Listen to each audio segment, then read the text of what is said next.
This episode is brought to you by Simple Funding, LLC. For all of your pre-settlement funding needs, contact Simple Funding, LLC to receive your money promptly. They're a customer-centric legal funding company that provides exceptional funding solutions at affordable rates. Simple Funding covers a diverse range of cases, including car accidents, slip and fall, workers' compensation, medical malpractice, wrongful death, and more.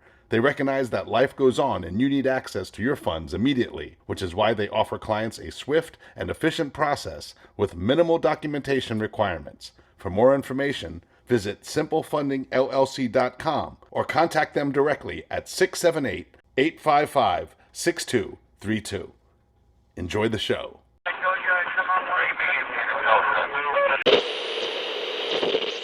Welcome back to True Stories from a Real Private Eye. I'm your host, Vinnie Coppola. With me, as always, is Lynn Lambdin, a real private investigator from Atlanta, Georgia. And what do you got for us this week, Lynn? Well, Vinnie, as promised, we're going to talk about Doc Holliday and his father, Henry Holliday. Yeah. Not that I ever got to meet him. I would have liked to, because I have always been a big Doc Holliday fan. Me too. I love history. History has always been one of my favorite. Yeah. When I go to courthouses or anywhere really, jailhouses, if it's an old building, I always ask, is anything interesting ever happened here? Have you ever had anybody famous here? Well, I go to Henry County, Georgia, which is 40 miles from here. Yeah. 45 miles something. And I do a lot of courthouse record searches. And I go into the courthouse, and I said, this was right after Tombstone came out, which is my favorite movie of all times. Oh, yeah, it's a good one. Love that movie. Yeah. So I go into the courthouse, and I said, I was doing a record search, so I go into the Superior Court, and I said, has there ever been anybody famous here? The woman said, well, not really. I said, Henry Holliday was the very first clerk of courts, because, Doc Holliday grew up in Griffin, Georgia. Right. I said, Henry Holliday. I said, Doc Holliday's father? And she said, yes, sir. And I said, he was the very first clerk in this court. She said, yes. I said, do you have any books that he wrote in? She said, oh, yeah, they're back there. Book number 1. So I go back and I pull out book number 1. And back in the 1800s, they used these old books. They're not quite as wide as the paper is today, but they're long, very long. And I pull out this big book, and it's real thick, and it's probably 5 inches thick. And I lay it up on the desk, and I open it up to page number 1. And sure enough, it's written in, and it's signed Henry Holliday. Yeah. Nice. And I'm thinking, man, this is cool. Doc Holliday's father wrote in this book. Yeah. And the old courthouse is, just around the corner. Now, can you, if we go to that courthouse now, can we still, that book's probably still there, right? Yeah. Oh, yeah, it's a new courthouse. They built a new courthouse about 10, 12 years ago. But yes, that book number 1 is still there. You can go back and that book is available. And if it's not available, they'll get it for you out of archives. Wow. I mean, it's still there. But I mean, it's just this big old Southern handwriting. It leans to the right. Henry Holliday. Nice. And so I got to talking to the woman about it. And she said, well, the foremost authority in the United States on Doc Holliday just lives up the road here. And so I talked her into giving me his phone number. And I thought to myself, man, this is cool. Yeah. So I called this dude. And I can't even remember his name now. And I said, I'd like to come out and talk with you. He goes, you're writing a book, aren't you? Because he had just got done with the movie Tombstone, because he was the Doc Holliday expert on this movie. Yeah. So he had just got done with this movie. He said, you're writing a book. I said, sir, I went to Jellicoe High School in Tennessee. I can't write a book. I said, hell, I barely can write my name. Yeah, right. I can't write a book. I didn't get an education. Yeah. And so he kind of chuckles and he says, nah, you're writing a book. So a couple days goes by and I call him again. I said, man, I'd really like to talk to you. I said, I love Doc Holliday and I'd just like to sit down and talk to you. And he said, nah. He said, man, he said, I'm just tired of you people who want to come out here and tell me that you're a Doc Holliday fan and then you want to write a book. Yeah. And I said, man, I tell you, I can't write a book. I said, I'm honest with you. I can't not write a book. I said, I don't have the education to write a book. I said, Yeah. I don't. Yeah. Yeah. And he said, how'd you get my number? For those listening, I can vouch for that because on several occasions, Lynn has come to me because he knows that I like to write. He knows that I graduated with English minor, and on several occasions we have sat down and discussed books that he wanted to write, but about your experiences, or you had a story to tell, or a story that you came up with.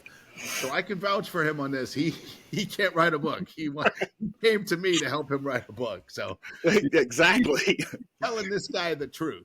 Exactly, I wasn't lying to him. Yeah. And if he knew where I went to school, he would have really understood. Yeah. So I kept aggravating this guy, and he finally said, "Come on out and talk to me." Yeah.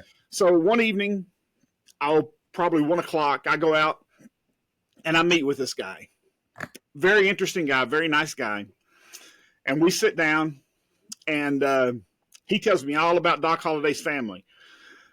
Doc Holliday and Wyatt Earp were friends as kids because Wyatt. I think they mentioned that in the movie, actually. That's how long that they were friends. They were friends. Yeah. And Wyatt Earp would come to Griffin, Georgia as a kid because Wyatt Earp had family members who had a store, and I can't remember. I think he told me that Wyatt Earp's grandfather maybe had a candy store across the street from the courthouse from where Doc Holliday's father worked, where he was the clerk of courts, and they would play with each other as kids. And that's how long they'd known each other. Yeah. And so these Doc Holliday and Wyatt Earp had been friends for forever. So, Doc Holliday went to, I think he told me it was a Presbyterian church where he graduated school, and he had his graduation certificate, the original one. This man that you're talking to did? Yes. Wow. And I actually got to see it. Wow. And he had his Catholic or Presbyterian or whatever. Well, I can't remember exactly what it was. This was back in the 90s. I can't even remember. He had his baptism record. Oh yeah. Yeah. His original baptism record. Wow. And I got to see that. Nice. And he had his where he graduated dental school down in Savannah. And I got to see all of that. Doc Holliday was a medical doctor and a dentist, or just a dentist? Just a dentist. He was just a dentist. Oh, okay. And I got to see where he graduated from dental school. Okay. And Vinny, this was the coolest man that you would ever met. And I surprised him. I didn't write a book. But we sit and talk for a good 2 or 3 hours, and he showed me all of this stuff, and we went through it, and it was just an amazing. It was unbelievable, some of the things that we talked about, and he went over how accurate the movie was about Doc Holliday, because he was there helping them film and telling them, this was be what Doc Holliday done, because he had researched Doc Holliday. I was curious, and I asked him, I said, does Doc Holliday have any siblings? And he said he had a sister. And I said, well, does Doc Holliday have any siblings or any offspring that would be living today? And he said Doc Holliday had no kids that anybody knew of. Yeah. And he said his sister had no kids that anybody knew of. Didn't have any kids. He explained his sister.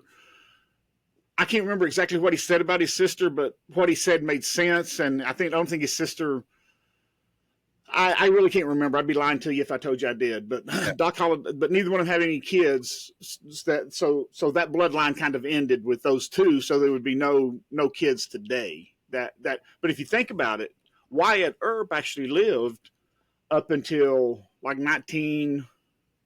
What was it? 19 up until the 1920s sometimes. Yeah. So it wouldn't be unreasonable for Doc Holliday, if he had offspring, for them to be living, great grandchildren living today. Oh, sure. Yeah, but he never had any offspring or anything. and I asked him, I said the part about him being a loner and not really having many friends other than Doc Holliday, other than Wyatt Earp. And he said, well, that's pretty much the story. Yeah. That if you really research it, that Doc Holliday really didn't care about anybody but Wyatt Earp. And I said, what made him? I said, Doc Holliday was a great gunfighter. And he said, well, that's several reasons. And he said, this is my speculation. Talking to him, he said, this is speculation. He said, but if you think about it, he said, Doc Holliday had no reason to live. He said he had tuberculosis. The doctor told him if he stayed in Georgia that he was going to die. Yeah. Because of the moist air. Yeah. He went out west. He was living on borrowed time. He said he didn't really care if he lived or died. Yeah. He said every day was a gift to him. Yeah. So And fear. No fear. No fear. No fear makes you a great gunman. Exactly. Yeah. Yeah. Yeah. And then he would pull that gun and go for it. And right.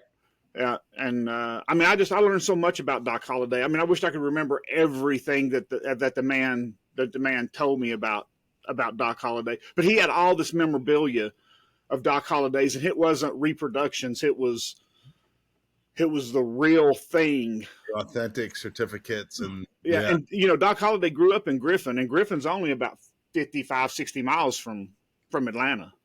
Oh yeah. I think James and I performed in Griffin several times. Oh, I'm sure you did. Yeah. And it's really close. And so, I mean, for this guy, and this guy lived down in Henry County in McDonough, which is only just probably less than 20 miles from where Doc Holliday grew up. Yeah. And the church that Doc Holliday went to was right there that he went to. I think it was a Presbyterian. For some reason, Presbyterian rings a bell. I got so much memories in my head from doing this for so many years that it's just hard to remember, but I think he said Presbyterian. Yeah. Oh, and, but I've always been a big Doc Holliday fan, and Tombstone has always been one of my favorite movies of all times. I'm a big fan of Westerns, love Westerns. Yeah, me too.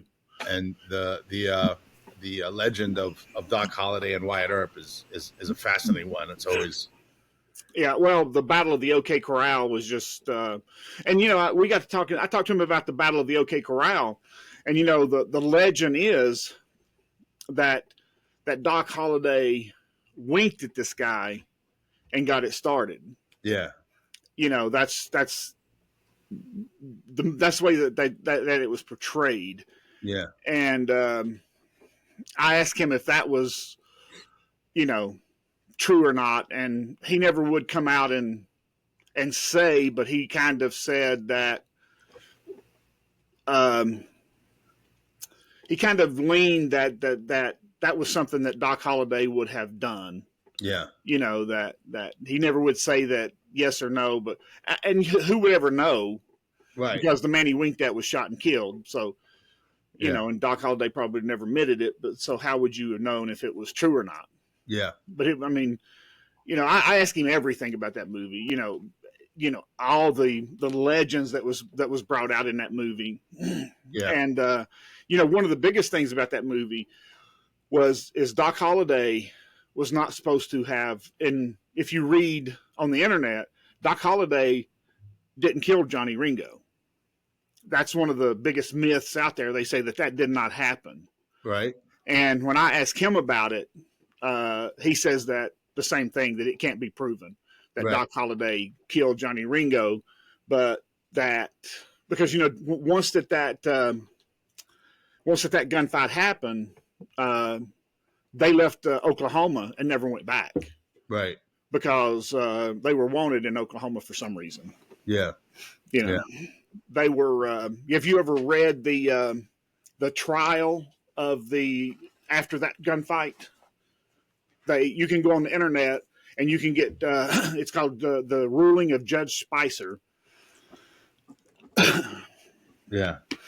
Judge Spicer was related to Doc Holliday, actually, and not to Doc Holliday, to Wyatt Earp, and he ruled over the case when they brought him up on trial, and you can get the whole story right there, because they lay it out. It's like a 8 or 10 page. It's not very long. Yeah. But he'll give you Judge Spicer's entire ruling on the case. I haven't read it in probably 8 or 10 years, but it's really good reading if you like that kind of stuff. Yeah, yeah. But it's actually it's actual Judge Spicer's ruling on that case and why Doc Holliday and Wyatt Earp was found not guilty. Wow. The actual ruling from Judge Spicer. Wow. Yeah. Judge Spicer. We'll put a link down in the to that ruling. Yeah. Put a link in the about section of the podcast. So if you guys want to click on that and read more about it. Yeah, it was good reading. Yeah. But they say that he told me that he could, that it never could be verified that Doc Holliday was the one that killed Johnny Ringo, but he said that he wouldn't put it past Doc Holliday to go looking for Johnny Ringo to kill him. Yeah. He said I just wouldn't put it past him. He said it's just something I just wouldn't put past Doc Holliday. Yeah. He said he was just that, and because he was labeled as the foremost authority on Doc Holliday in the United States. Wow. And he said I just wouldn't put it past him. He said that's just the kind of man that Doc Holliday was. Right. Yeah. Right. Yeah. And if you go down to Henry County and you look at the writings of his father, the writings of his father are very, back then, the clerk of courts would write the rulings in the book. It's not like today. Like today, it's done differently. They put the court transcripts. You can go pull up the court transcripts on the computer. Yeah. A lot different today. Back then, the clerk of courts wrote down what happened in court. Right. John Doe punched Jane Doe, and this is what happened. Yeah, the judge said this. The defense attorney said this. Yeah. That's not. They don't do it that way anymore. But it was a different system back then. That would be something to go down there and see that book and read some of those cases. It's hard to read. Yeah, I bet. Because it's that big old Southern style. Well, it's like cursive writing. It's like the Constitution, the original Constitution. You ever try to read that thing? Yeah. Yeah. You're looking at it and you're going, what are they saying? What is this word? Why is it? Right. I can't understand. What is this? That's serious cursive. Exactly. That's serious. Yeah. Now, do you remember what the case was when you were while you were in Henry, Georgia? Oh, no. Henry County's is like 2 counties over from where I live. Yeah. And it's a county that I work in daily. Yeah. And I couldn't remember what the case were. I do so many courthouse record searches that I couldn't remember. You know. Now, up in Whitfield County, I think it was. Not Whitfield. Take that back. Oh, and my wife has a bone to pick with you. Me? Yeah, you. Why? What'd I do? When we were talking on one of the podcasts, about the police officer. Yeah. That wanted to shoot me. Yeah. She said you called her a good gal. Yeah. I knew it. She was well, you know my wife. Yeah. She's Italian. Yeah. She said that was instinct, Vinny. You should know that. Yeah. You're Italian. You should know that was just instinct. Yeah, it was. Yeah. That wasn't her being a good gal. That was instinct. Well, I wasn't commenting on her saving your life with that. I was commenting on me meeting her and sometimes you meet a guy's wife and you're like, yeah. Yeah. Not at all the case with Chrissy. Yeah. She said that was instinct. Yeah. She said, Vinny knows I'm Italian. He knows better. Yeah. That's true. Of But- course you saved your life. Of course. But I was up in northeast Georgia, up where Tennessee and Alabama kind of meet the Georgia line. Yeah. I can't remember. It's up near past that big battlefield up there in Tennessee and Georgia.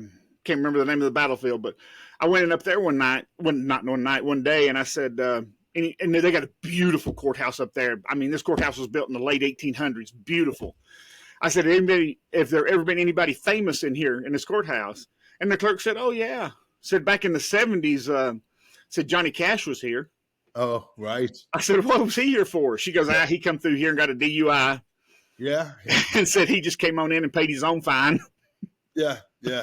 And I said, was he a nice guy? She said, man, he was the best guy in the world. Said he came in and paid his fine and signed autographs for everybody. She said, look over there. And they had a picture of him on the wall, signed autograph.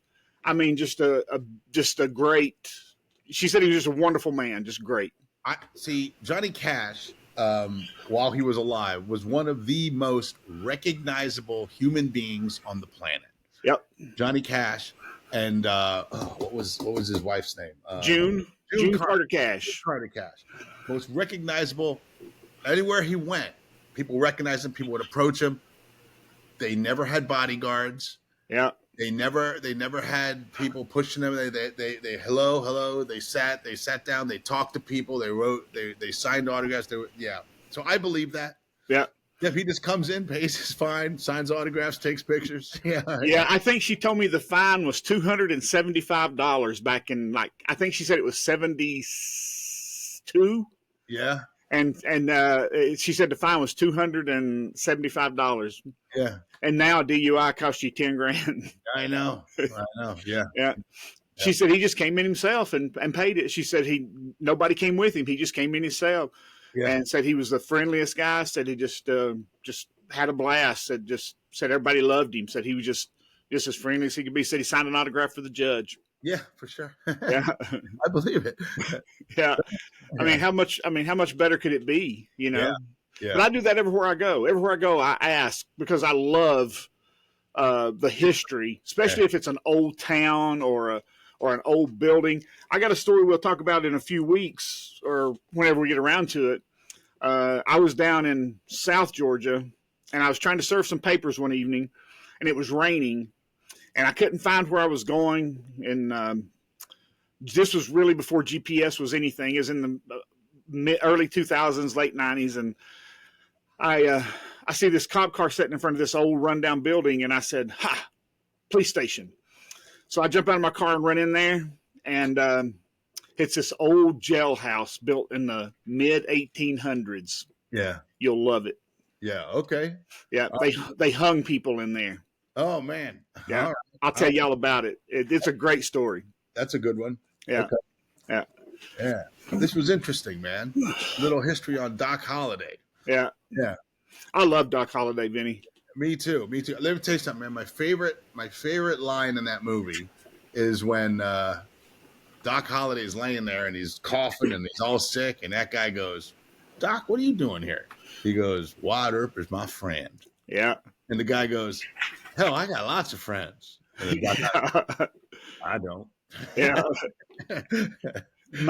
Let me tell you, my favorite part, and you may want to edit this in somewhere. Yeah. My favorite part of the movie is when Doc Holliday's getting shaved, and Curly Bill Curly Bill's arguing with him in the street. Yeah. And he says, "I want your blood." And Doc Holliday stands up and says, "I'm your Huckleberry. I'll play for blood." Yeah. Yeah. I love that. I love that scene so much. I named my dog Huckleberry. Yeah. Nice. Nice. Yeah. So cool, man. That's how much I love Doc Holliday. Is I actually named him Huckleberry. Hell yeah, man. Val Kilmer killed it, man. Let me tell you something. I hated Val Kilmer and everything he done until that movie. Really? Yeah. And when he done that movie, yeah, Val Kilmer can't do anything wrong. Yeah, I know that happens sometimes. Yeah. Yeah. He was really that good in that movie. He nailed that movie. Yeah. Yeah. I have a similar feeling for Adam Sandler. I was always kind of lukewarm to him. I always thought it was kind of ridiculous. And then I saw him in that movie, Rain on Me. I think it's called Rain on Me. And he's brilliant in it. And now, once again, Adam Sandler can do no wrong in my book. Yeah. Just, Yeah. You know, I think he's not a joke, man. He's legit. You know. Yeah. And now, don't get me wrong. He makes goofball movies, but that's what he does. He makes. That's what he does. Yeah. But if you haven't seen, I think it's called Rain on Me. You got to check that out. Yeah. Adam He- Sandler is one of those guys that can make a movie about fart jokes and women like it. Yeah. Yeah. No, he's Adam Sandler has a talent. It's Rain Over Me. Rain Over Me. Wait, I think it's Rain Over Me. Yeah, Rain Over Me. Great movie. Check it out. Changed my opinion of Adam Sandler. That good, huh? Yeah, the performance, his performance, and it's not being Adam Sandler goofball. He's playing a tortured guy. Yeah, and he's great. Yeah, did a good job. Yeah, and Don Cheadle's in it, who's always great. Yeah. So anyway, yeah. Well, Val Kilmer did an excellent job in that, and after I watched that movie Tombstone a few years later, many years later, I seen an interview with somebody, a producer, and they said that the guy that played Wyatt Earp, Kurt Russell. Kurt Russell. They said Kurt Russell was Hollywood's golden boy. Yeah. They said that he reads his lines, he goes in, he does it one time, and it's right, and that's all he has to do. It is one time. That he's like a machine. A machine of you know. He goes in, he hits it, and he's done, and it's over. Yeah. You know, however you want him to do it, he does it. Yeah. They say he's unbelievable. Yeah. I've always liked Jack. I've always liked Kurt Russell. My favorite movie was what is it? Big Trouble in Little China. Yeah. One of my favorite is Clint Eastwood for westerns. Oh yeah. I love Clint Eastwood in westerns. Of course. When somebody asks you who's your favorite western actor, you always got to say, "You mean besides Clint Eastwood?" Yeah. Clint Eastwood and Hang 'Em High and Josie Wales, Josie Wales, Unforgiven. Yeah. Oh man, Unforgiven, man. Oh my God, ain't that great? He goes, "You shot an unarmed man." He should have armed himself. Yeah. Yeah. Anybody who doesn't want to get killed better get out of this bar right now. Yeah. That was, man, that Unforgiven, man, that was just a great movie. And Rooster Cogburn and the Lady. Oh yeah. Yeah. Oh man, so many good ones. Yeah. No, that wasn't. No. Rooster Cogburn and the Lady. That wasn't Clint Eastwood. That was the old guy. Jack Palance. Huh? Was it Jack Palance? No, the original Western guy.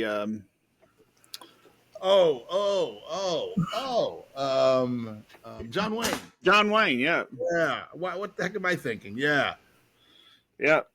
Rooster Cogburn. They were transporting nitroglycerin. Yeah. John Wayne, Katharine Hepburn. Yeah. Nice. That was a great movie. I watched that movie with my father many times. Yeah. But Unforgiving, man, that's probably one of my favorite Clint Eastwood movies. Heck yeah. Yeah. And there was another one, Desperado. I don't think Clint Eastwood was in Desperado though. No, but that was still another good one. That was Scott Glenn. That was a very young Dances with Wolves. Kevin Costner, a very young Kevin Costner. Yeah. Kevin Kline. Yeah. Great movie. That was a great movie. I love that movie, man. That was an unbelievable. You know, my favorite scene in that movie was when they were going across the desert and he comes and they get to shooting at him and he comes off. He's got his hands tied behind his back and he comes off that horse backward. Yeah. I mean, wasn't that a great scene? Yeah. I mean, you couldn't have wrote that any better. That was a perfect scene. Perfect scene. Yeah. Well, next week we'll talk about the executive that is no longer. He lost his job over being sleeping with his subordinate and trying to prove to me that he was better than I was. Okay. So he lost his job over it. Okay. And right. I look forward to that. Yeah. And then the week after that, I guess I'll tell you about going to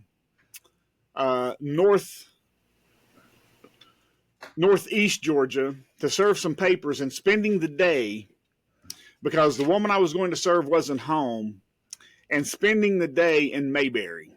Oh boy! All right, man, I had a blast. Okay, I'm telling you, Benny, I had a blast. It was a lot of fun, but Andy Griffith would have been proud. Okay, all right. And Andy Griffith would have been proud. It was.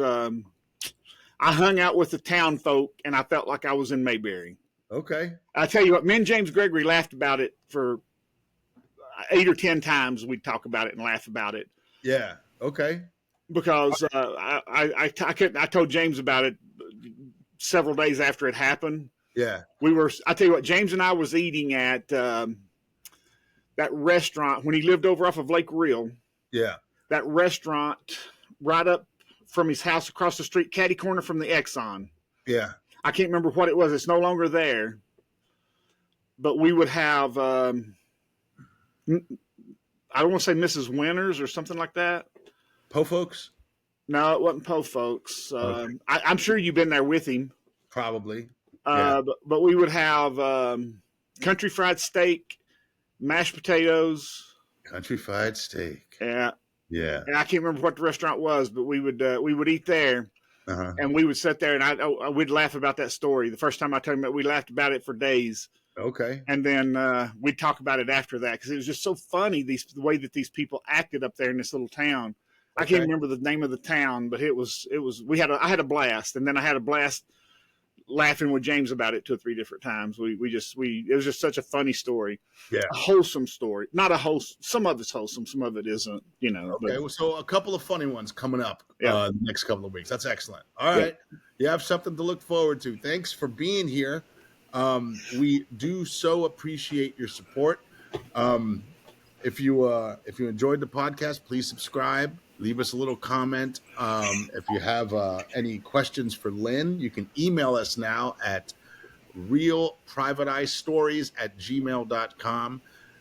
If you like comedy, stand-up comedy, and goofy videos, check me out online. You can go to my website, vinnie.com, vinnie.com. All my links are there. And check out Simple Funding if you have a settlement or a situation with a court case nationwide. Go to simplefundingllc.com. And you can go to my website if you want somebody located or want. Exactly. I can't believe that we haven't been giving that information out, Lynn. If you need a private detective anywhere in the country, you got to call Lynn. You can go to lwiattorneyservices.com, or you can shorten it and go to lwias.com.